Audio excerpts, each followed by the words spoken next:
Party को ले डूबेगी। ये जो डेली वेजर है वो भारतीय जनता पार्टी को ले डूबेगी और आपका जो सपना है भारत में दोबारा अपनी सरकार बनाने का वो कदे पूरा नहीं होगा। कितनी देर से हमारे जो डेली वेजर हैं जो धरना प्रदर्शन के ऊपर बैठे हैं कि उनकी रेगुलाइज पॉलिसी बनाई जाए, उनको पक्का किया जाए। वो जो 3400 करोड़ रुपया आप स्मार्ट मीटर लगाने में लगा रहे हैं वो उनको रेगुलाइज पॉलिसी के लिए लगाइए। कितनी देर से हमारे जो डेली वेजर हैं जो धरना प्रदर्शन के ऊपर बैठे हैं कि उनकी रेगुलाइज पॉलिसी बनाई जाए, उनको पक्का किया जाए। वो जो 3400 करोड़ रुपया आप स्मार्ट मीटर लगाने में लगा रहे हैं वो उनको रेगुलाइज पॉलिसी के लिए लगाइए। गरीबी नहीं, गरीब को ही खत्म कर दो। ये बोलने के ऊपर भी टैक्स लगा देंगे। अगर कोई आदमी बोलेगा उसके ऊपर भी भारतीय जनता पार्टी टैक्स लगा देगी। हमने जो 25 एमएलए चुने थे वो स्मार्ट मीटर लगाने के लिए नहीं चुने थे, वो करप्शन करने के लिए नहीं चुने थे। बिजली पानी मुहैया ना करवाने वाली गवर्नमेंट जो है भारतीय जनता पार्टी जो है जम्मू कश्मीर में साबित हो रही है। मैं दूर नहीं जाऊंगा, जो है भारतीय जनता पार्टी की तरफ से स्मार्ट मीटर लगाकर दिया जा रहा है। मैं आपको बताऊंगा कि पहले 2017 में जब हमारे यहाँ पे इलेक्ट्रिक मीटर लगे थे तो लगभग 1700 करोड़ रुपया खर्चा जो है उन इलेक्ट्रिक मीटर्स का किया गया था। उसके बाद अब जो स्मार्ट मीटर आए हैं तो ज्यादा नहीं, कम से कम 2 गुना खर्चा 3400 करोड़ रुपया जो है इन स्मार्ट मीटर के ऊपर खर्चा किया जाएगा। तो पूरी बात ऐसी आती है कि एक तरफ एलजी साहब ये बोल रहे हैं कि स्मार्ट मीटर का भुगतान जो लोग कर सकते हैं वो करें। मैं उनसे रिक्वेस्ट करूंगा, हम आपको बता दें कि माननीय प्रधानमंत्री जी ने जब गैस सिलेंडर की सब्सिडी की थी तो उनकी तरफ से भी यही लोगों को रिक्वेस्ट की गई थी कि जो सक्षम लोग हैं वो गैस की सब्सिडी ना लें। मैं आपके चैनल के माध्यम से जम्मू कश्मीर के बीजेपी के नेताओं से पूछूंगा कि कितने जम्मू कश्मीर के बीजेपी के नेता हैं जिन्होंने गैस की सब्सिडी छोड़ दी थी। तो ये जो लोगों को बेवकूफ बनाने का सिलसिला जो भारतीय जनता पार्टी का यूटी एडमिनिस्ट्रेशन के थ्रू जम्मू कश्मीर में चलाया जा रहा है, इसको बंद कीजिए। एक मुलाजिम जो 9,000 रुपया तनख्वाह ले रहा है उसको अगर आप 5-6 हजार रुपया उसका बिजली का बिल देंगे तो आने वाले दिनों में वो सुसाइड नहीं करेगा तो क्या करेगा? आपने लोगों को इस तरह से तंग कर दिया है कि लोगों की जो अप्रोच थी, लोगों की जो आवाज थी, उसको खत्म करने का जो प्रयास है जम्मू कश्मीर में किया जा रहा है। आपने हमारे बच्चों की नौकरियां छीन ली। कितनी देर से हमारे जो डेली वेजर हैं जो धरना प्रदर्शन के ऊपर बैठे हैं कि उनकी रेगुलाइज पॉलिसी बनाई जाए, उनको पक्का किया जाए।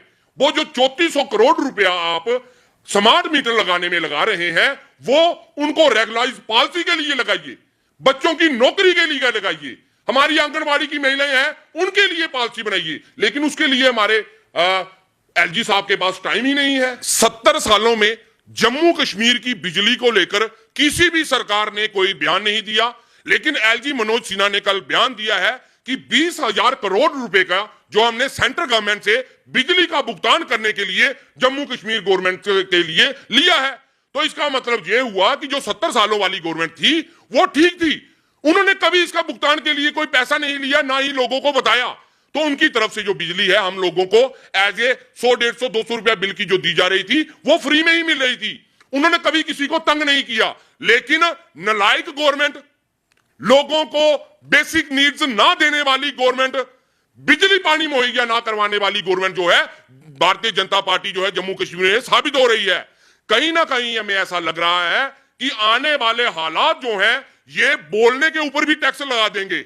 अभी जी हमने जो 25 एमएलए चुने थे वो स्मार्ट मीटर लगाने के लिए नहीं चुने थे, वो करप्शन करने के लिए नहीं चुने थे, वो लोगों को डेली वेजरों को पक्का करने के लिए चुने थे, वो महिलाओं के लिए जो सशक्तिकरण है वो पूरा करने के लिए चुने थे, वो लोगों को सुख सुविधाएं देने के लिए हमने चुने थे।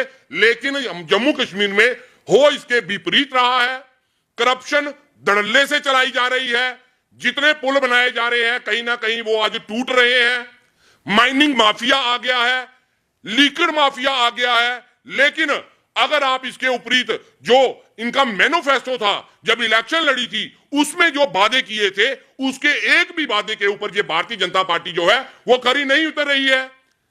आने वाले दिनों में अगर पार्लियामेंट की इलेक्शन आ रही है तो ये जो मीटर है ये भारतीय जनता पार्टी को ले डूबेंगे। ये जो करप्शन है ये भारतीय जनता पार्टी को ले डूबेगी।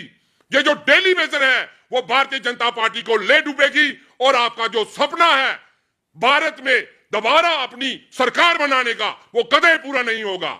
आपने लोगों को तंग करके रखा है, आप लोगों की सुनवाई नहीं कर रहे हो, आप लोगों की जमीनें खाली करवा रहे हो। ये जमीनें आपकी नहीं है, ये हमारे महाराजा हरि सिंह जी की देन है। उन्होंने इसको पैसे से खरीदा था जम्मू कश्मीर स्टेट को।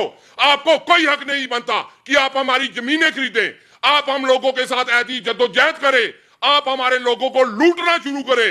एक 100, 200, 500 रुपया जो बिल था उसको उठाकर 5,000, 10,000 रुपया आप करने को जा रहे हो, यह कतई बर्दाश्त नहीं किया जाएगा। अगर आप जल्द से जल्द इन आर्डरों को वापस नहीं लेते हैं तो एक बड़ा आंदोलन जो जम्मू में शुरू हो चुका है और पूरे जम्मू कश्मीर में शुरू होने को जा रहा है वो शुरू होगा। और ये मूवमेंट तब तक चलेगी जब तक पार्लियामेंट की इलेक्शन नहीं आती। आपकी तरफ से महंगाई बनाई हुई महंगाई, आपकी तरफ से बनाया हुआ भ्रष्टाचार, आपकी तरफ से नौजवानों के साथ जो अत्याचार किया जा रहा है, हमारे जो हक हकूक है, जो रूल एंड रेगुलेशन, जो पॉलिसीज है, उनको जो खदेड़ा जा रहा है, इन सब के ऊपर जो विचार होगा और वो मूवमेंट जो है जैसे किसान आंदोलन चला था वैसे ये मूवमेंट चलेगी और पार्लियामेंट की इलेक्शन आने तक इस मूवमेंट को लोगों की तरफ से चलाया जाएगा। और आने वाले टाइम में सिर्फ जम्मू कश्मीर से नहीं पूरे देश से इस भारतीय जनता पार्टी को जड़ से उखाड़ा जाएगा।